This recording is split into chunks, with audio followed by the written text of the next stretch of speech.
sorry. I was mean and that wasn't kind. I'm sorry too. Welcome, friends, to Teeny Disciples. Today's story is about a boy who learned how powerful it is to say, "I'm sorry." This story is called Eli Says Sorry First. Eli and his brother Leo were building the tallest block tower they had ever made. The blocks were bright and colorful, stacked carefully on the table. Suddenly, the table bumped.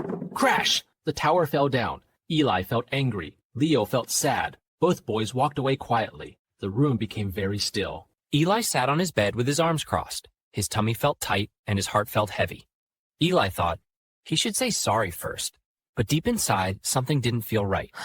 Eli remembered what his mama taught him from the Bible. God wants us to be kind and forgiving.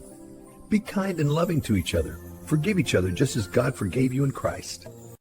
Eli walked toward Leo slowly. His voice was soft, and his heart was brave. I'm sorry. I was mean and that wasn't kind. I'm sorry too. Suddenly, the heavy feeling was gone. Together, they picked up the blocks. Together, they built again. The tower stood tall, because this time, they were building with love.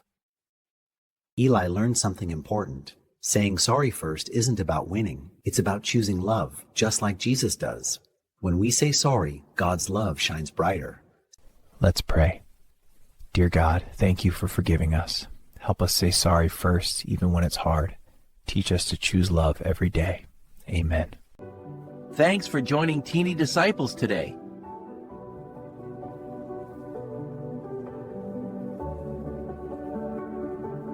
Be brave like Eli. Choose love.